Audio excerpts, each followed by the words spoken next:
Welcome. Last week was Canada Day, and as I was walking through my neighborhood, I saw some signs which in recent years have become all too familiar. No pride in genocide, cancel Canada Day. We've been seeing these signs for about the past 3 or 4 years. The reference here, of course, is to Canada's residential school system and the supposed atrocities and genocide that were committed by European immigrants against the native population of North America. This year, though, there was something a little bit different because right next to these Cancel Canada Day signs, I saw these other signs, which you could tell from the format and the lettering came from the same source. Can you guess what these other signs said? From the river to the sea, Palestine will be free. Surprise, surprise. So the same mentalities that are claiming that the Europeans were guilty of genocide against the North American natives, these are the same mentalities that claim that Israel is guilty of genocide and atrocities against the Palestinian people. None of this is surprising, but it got me to reflect the way so many people today are careless in their use of expressions like colonialism, genocide. It ties into a broader ignorance of history. People today don't learn history. People today don't have the concretes that they know in order to tie these concepts like genocide and colonialism to reality. What actually happened? What is the actual history?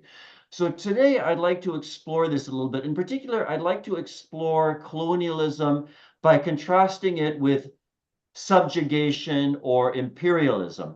And of course, history, particularly the history of the past 1,000 years, provides us with some convenient examples.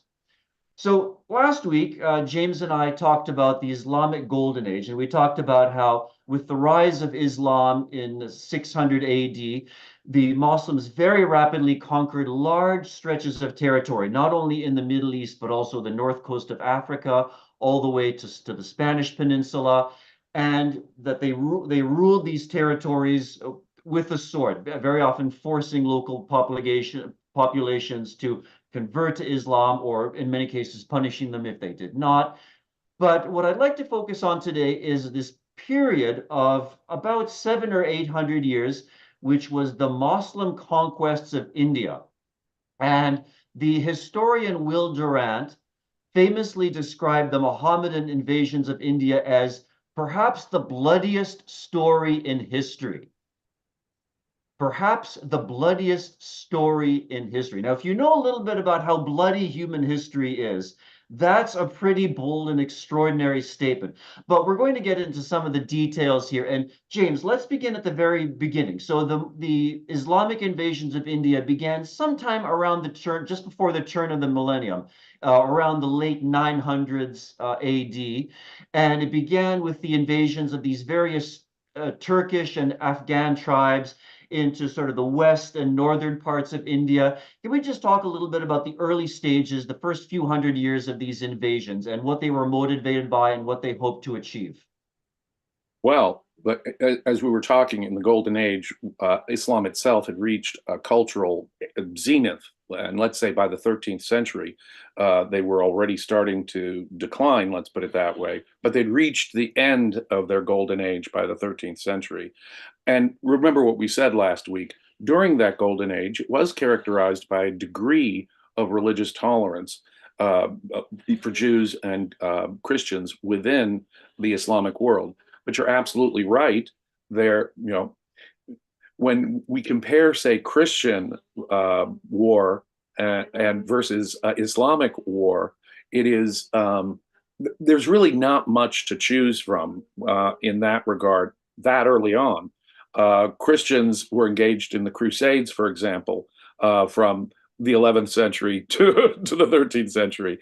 And when you're talking about the collapse of the Byzantine Empire during that period of time, the Muslim takeover of the Holy Land versus the Western European attack to create Crusader states, there's really, in my mind, not much to choose at that moment between Christians and Muslims in terms of how they approach things. But really, in the 13th century, you begin to see some dramatic gains on the parts of Muslims getting into India. And it is dramatically affecting because as we indicated, the Mongol invasion is also one of the things that sort of brought crisis to the Muslim world and helped push back on this golden age of the caliphs. And the 13th century was that moment. And that moment, I think, really does change the way things go in India. When the Mongols get pushed out, the Muslims can come in a much more, and they do come in a much more aggressive way. And between the 13th century and the 16th century, we're talking about some brutal, brutal operations. What Will Durant is talking about there are some of the most ghastly cultural wars between Hindus and Muslims.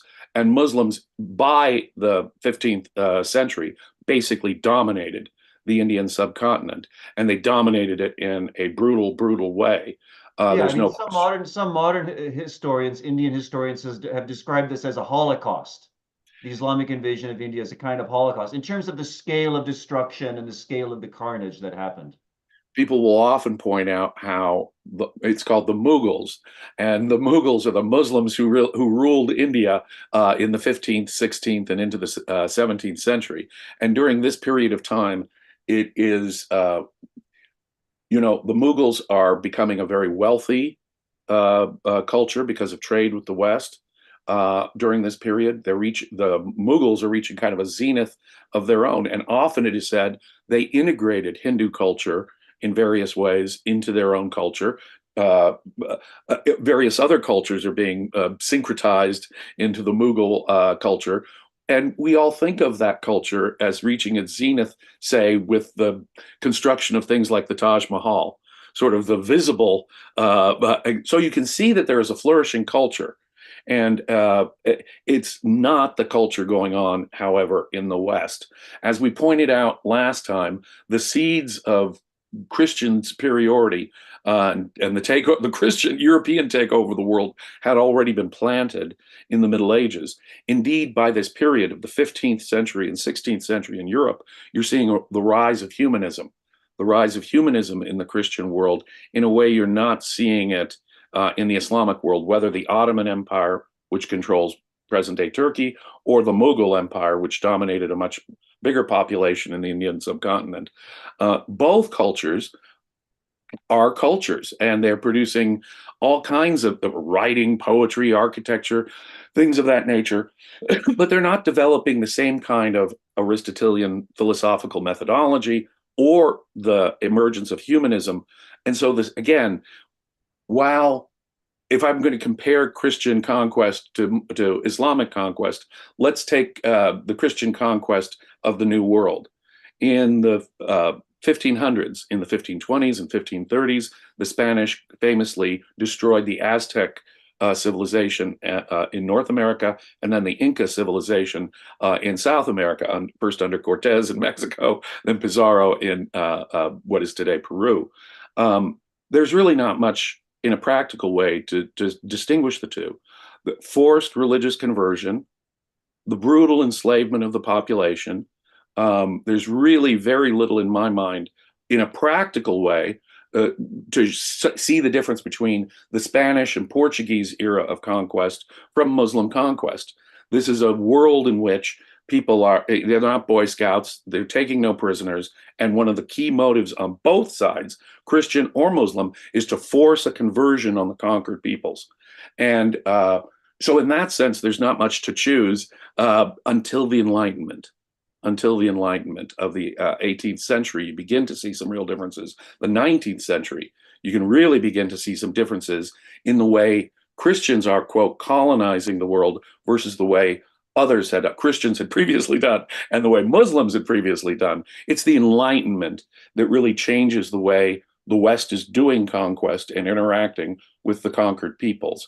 But the Mughal rule of India was broken down in the 17th century. How? Because of the social changes that were occurring in the Indian subcontinent due to Western trade.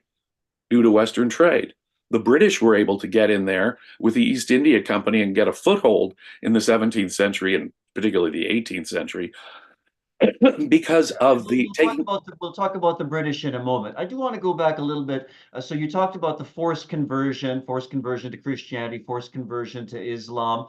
But I want to examine a little bit more. What was it that eventually motivated the Islamists to invade the Indian subcontinent in the first place? Now, at the time, they claimed that they were out to destroy idolatry. You know, they had this thing about graven images, you know, destroying images or not allowing images of the prophet. So they wanted to destroy all the images of the Hindu gods. But if you actually look at their actions, there was definitely a certain attraction of plunder. There were lots of riches in India, lots of gems and all kinds of gold and precious jewels, which they took everything that wasn't nailed down, and anything that was nailed down, anything they couldn't take, they destroyed. And during the reigns of these various Mughal emperors, thousands of Hindu temples were destroyed, Yes. thousands of priceless, irreplaceable temples. And listen, we want to talk about that, but let's also talk about the various, because they slaughtered the native population by the hundreds of thousands. You know, hundreds of thousands of Hindus met, in many cases, very gruesome deaths. Gruesome. And the ones that weren't killed were taxed. Anyone who didn't convert to Islam was taxed. So there were lots of incentives to conversion. So can we talk a little bit about that? The plunder, the massacres that took place. Well, as with the Christians of Portugal and Spain, they had mixed motives, both religious conversion, imperial domination and conquest, and ka-ching, the gold that they could get from the New World. And in the case of India, it is a particular, there long been long-standing trade between Europe and the Far East, and a vast amount of money it can be made on either side if you can control that trade interaction. Europeans were desperate for spices, and India is loaded with spices, for example. Europeans are developing trade goods at this period that are also desired in the East. So whoever controls that trade, and as I say, the Mughal in the 16th century, in the 17th century, India is one of the wealthiest places on earth. So you're right about that in the first instance. And yes, part of the motivation, large part of the motivation was economic. And connected with the religious motivation is this, it's called Muslim iconoclasm in India. So just as there's an iconoclasm debate about images and graven images among the Christians in Europe, where there's an iconoclasm that's going on, that's being compelled by the Mughal rulers of India. They're destroying, and they laid waste, as you pointed out, all sorts of what they would, because having inherited from their Jewish past, their Jewish roots, is, as you point out, Muslims do not want graven images. You can't symbolically represent God or the gods or the prophet at all. That's a sin. And so many of these beautiful ancient temples of the Hindus were utterly destroyed. And you're absolutely right. It was a leadership thing. Those Brahmins who were willing to work with the Muslims got a little extra survival. Others were just simply wiped out. If you didn't cooperate with the Mughals, entire villages disappeared. Entire villages disappeared. Vast areas of India were subject to what can only be called ethnic cleansing, and what we would today, I guess the United Nations would call, I don't know if the United Nations would call it, but we would call it genocide in terms Probably of. the United Nations wouldn't call it that because only the West can be guilty of genocide, not the That's Islamic right. State, according to the I UN. had to qualify my own comments there, but you're absolutely right. Large areas, not, and it was regionally different because, as I say, it depended upon how the local Hindu population was interacting with the Muslim population. But in most cases, it was brutal armed conflict. In most cases, it involved, as you say, a cultural wipeout as much as as they could manage, as much as they could manage. There was, as I say, some cultural integration going on there, especially over time. But it was large at first, especially. It was largely a let's wipe out this culture, let's force the conversion, and if they're resistant to it in that region, I'm afraid that region suffered hundreds. You're absolutely right. Batches, mind you, of hundreds of thousands of deaths at a time. in Yeah, what do you India. think It of was a what do you think brutal, of the brutal estimates from empire. some historians today that the number of over the course of the hundreds of years of Islamic invasion was somewhere in the tens of millions of Hindus killed? Easily Some millions and sources say as many millions. as 60 to 80 million. Of course, because of the times we're talking about here, from the 15th to the 17th or 18th centuries. What we're talking about is a time when we don't really have. We can make population estimates based on, archaeology and trade and things like that, They didn't and have it a regular surely census. runs. But the numbers surely run into the tens of millions. Yeah. Now, to be perfectly fair, we have to mention the one notable exception, one of the Mughal rulers, Akbar the Great, who was actually noted for his, I mean, he was a scholar, he was noted for his wisdom and tolerance. At his court, he actually had Hindus and Buddhists and even Christian missionaries, and he would actually have long debates with them about the various aspects of their religion. So, and now this is extraordinary. Akbar ruled in the late 1500s. What was going on in Europe at the time? In France, the Huguenots were being killed by the Catholics. In England, the Catholics were being killed by the Protestants. You had in Spain, the Jews were being killed by the Inquisition. And in Italy, you had Giordano Bruno being put to the stake. And here, you had this ruler in the late 1500s who was actually quite broad-minded and was discussing and debating the pros and cons of the various religions with people at his court. I mean, that's I mean, he was the exception that proves the rule, if you want to think of it that way. Yes, I think that there's a remnant of there are traces of the golden age thinking of Islam actually surviving at this moment, and it's not surviving so well in the Ottoman Empire, another Muslim empire that's in the 16th century. One of the things going on are the Turkish Ottomans engaged in their decisive battles with the Christian West, it seems to me. And just as the Emperor Charles V is able to beat the Muslims back out of in the Balkans as they are approaching Austria, so in the sea and Mediterranean in the late 16th century, the Battle of Lepanto destroys in effect the Turkish navy. The Turks themselves were not engaged in a kind of tolerant. They were becoming ever more brutal as that conflict and as their takeover continues. The Sultan, the Ottoman Sultan, would remove the eyes of any threat to his throne. He was famous for his tortures. He was famous for his intolerance.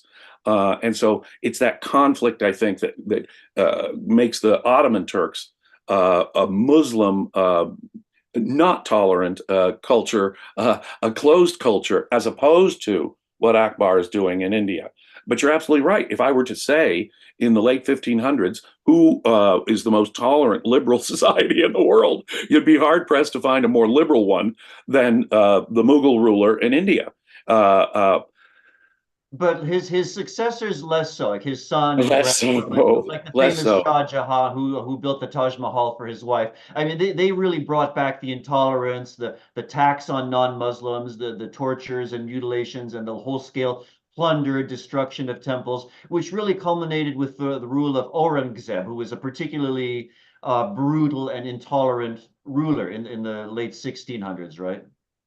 Yes. And again, there's conflict going on here by the 17th century. Obviously, you've got Portuguese, you've got Portuguese traders who were trying to gain a foothold in India. And I think part of the fallback was as a response to that conflict. The Portuguese are trying to take over, the Mughals are trying their best to push out the Portuguese.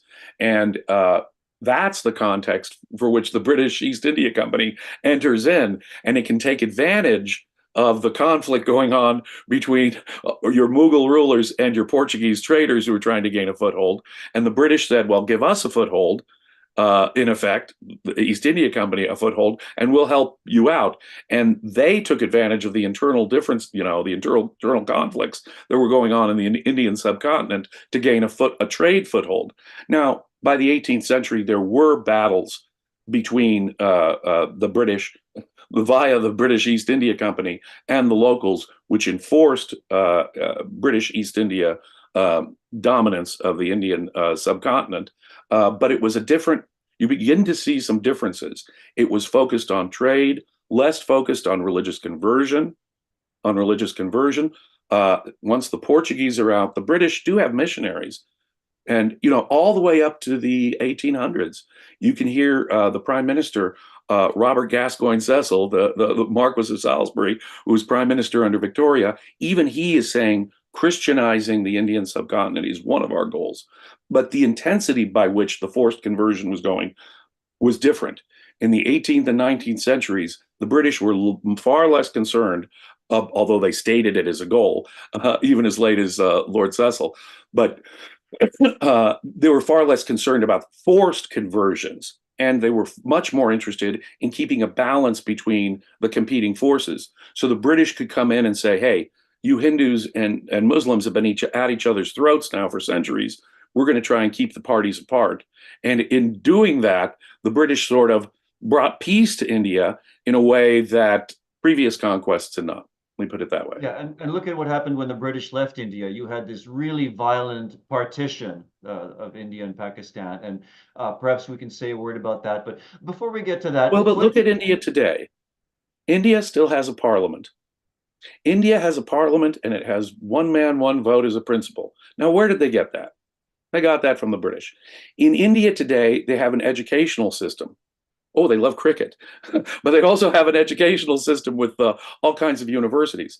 So by the time of the British, it is true that the British are ruling India and are having to put down in massacres sometimes uprisings from different factions, whether it's Hindu or Muslim factions, mind you. Uh, and but there's a difference too by the time we get to the 20th century, you can really see the difference. For example, one of the massacres, the famous massacres the British engaged in against Indians, the general himself was forced to retire and he was convicted. And so the British, by the 20th century, internal opinion within Britain was now creating a whole debate about the force used by the British in India.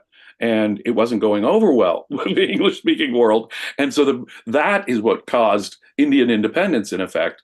I've said before, and I will say again, Gandhi's policy of nonviolent resistance would not have worked with the Mughals, would not have worked with Hitler, would not have worked with Stalin.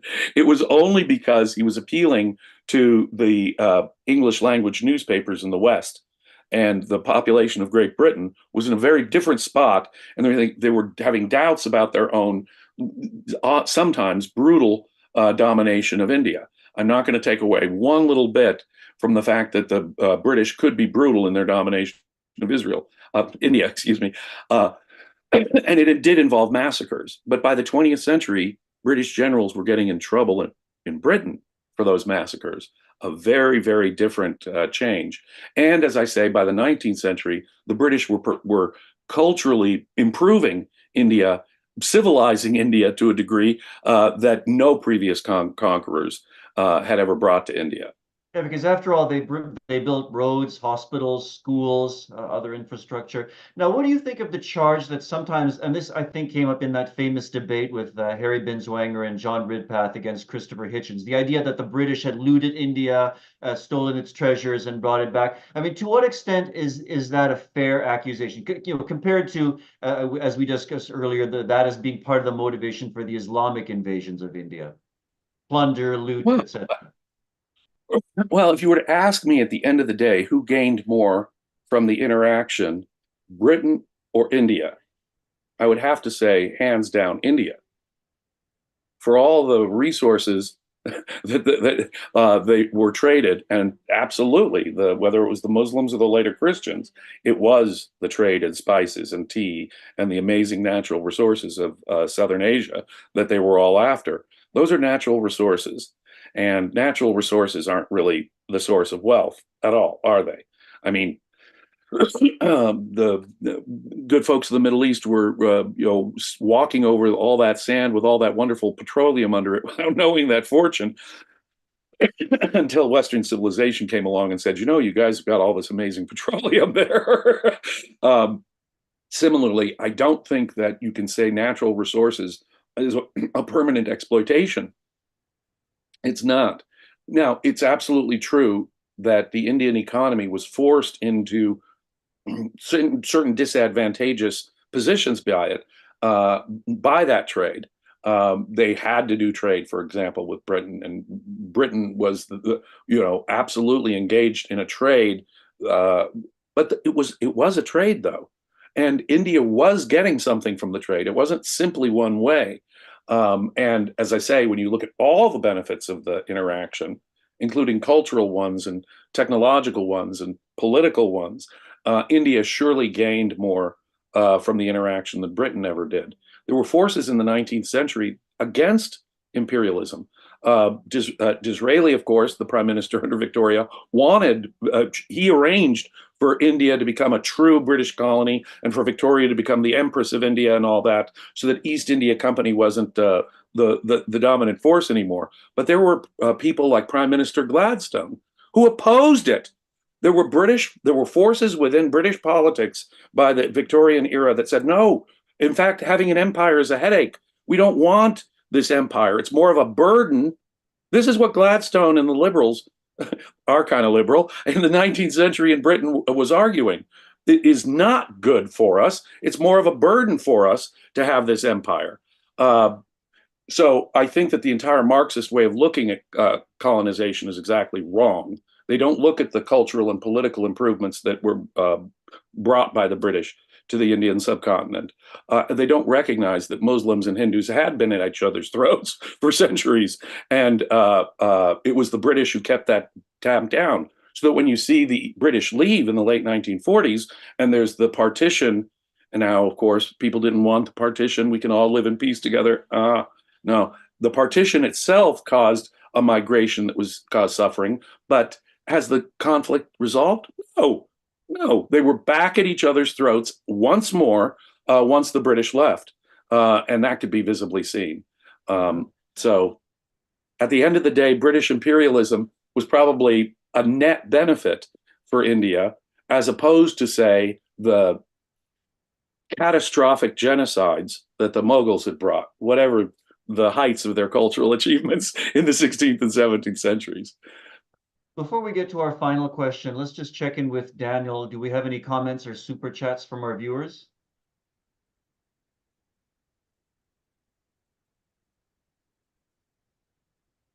Okay. Hearing that, well, Daniel can chime in a moment. Oh, sorry. I was talking, but I was muted. So first we have a new member, Simon. Thank you so much. We have a super chats from Bonnie, from Lyran, from Jeff, and from PC, who also says, Islam is why Israel has problems today. Thank you for all the super chats. Okay, thank you very much. Last question, James. Can you tell us briefly, what are the consequences for us today of this distinction between colonialism and imperialism? Just give us your final thoughts on this distinction. Well, colonialism as such, I don't see there being any problem. I'm in favor of the free migration of peaceful people. And if that migration is up against some aggressive, dictatorship, it is absolutely the right of those colonists to push out that inferior government, that oppressive government. So it's not colonization in the Marxist sense that I oppose. I mean, think about it this way. I've said this before. Give the Native American experience with, you brought up Canada, and it's really very important, it seems to me. There is no collective ownership. Today, we're told in the United States and Canada that we have to accept immigrants indiscriminately. And that if we were to, for example, let's take Britain. Britain has a large East Indian population because of their imperial connections with India. If someone were to say, Hindus go home in Britain, they would be seen as the racists that they are. And today, if I were to say, Hispanics go home in the United States, I would be seen as the racist that I was. Now, what we're saying about the Native Americans is they had the right to do this. They had a right to keep out immigration to North America. No, they didn't. And again, Europeans brought much greater civilization. They couldn't help the pandemic that occurred, it seems to me. And there were some violent interactions, don't get me wrong, and some mistreatment of the native population, don't get me wrong. There was also some violence the other way, which is often completely ignored. But I'm in favor of immigration. I'm in favor of, I mean, when you hear someone saying about the Jews in Israel, to go back to the question, Jews go back to Europe. Wait, hold the phone here. I was born here, my father was born here, my mother was born here, and you're telling me I have got to go back. That is sheer racism. To call what's going on in Israel Western colonialism is pure racism. So it's not the free migration of people that we should be afraid of, or cultural appropriation, or those are all just racist collectivist arguments against it. What I'm opposed to is the aggressive use of force against a peaceful people, mind you. If you're up against an aggressive dictatorship yourself, you have a right to take them out and bring a more peaceful, rights-respecting rule. But if you're simply the aggressor, that's the distinction I would draw. But I would draw the distinction between the aggressive use of force and the defensive use of force, not between colonialism and because in my mind that's just simply the migration of human beings, which is to my mind a good thing.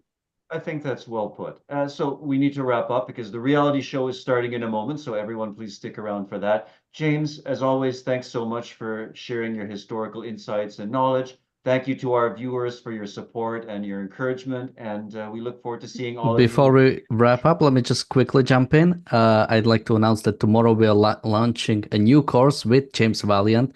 The course is named A Principled Analysis of the U.S. Constitution. James, would you like to say a quick thing about it? Well, the U.S. Constitution is an unknown ideal that has not yet been achieved in America.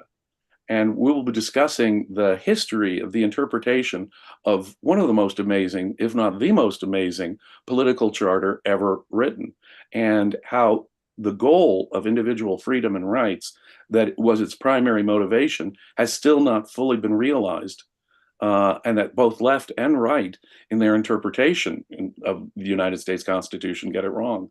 So if you're at all interested in, especially if you're from another country and sometimes looking in, it looks like America is a chaotic place, perhaps this course can help bring understanding, a little more understanding about how we crazy Americans organize our government here. All right, excellent. And maybe either James or Daniel, you can say a word about where people can find this course or how people can access it. It's for members, right? Yeah, so I just posted a link in the chat to become a member. The first session is accessible to all members and all YouTube members. So the YouTube members will be able to watch the live stream, while all the other the website members will be able to participate directly, and all the subsequent sessions will be only available to the two of our highest memberships, so only for Reardon Metal and Midas Mulligan. But you can become a member now and access the first session and see if it's worth it to upgrade. And we have also the reality show coming up in just a minute. All right, so stick around for that. Thank you, James. Thank you, Daniel. And I look forward to seeing all of you very soon.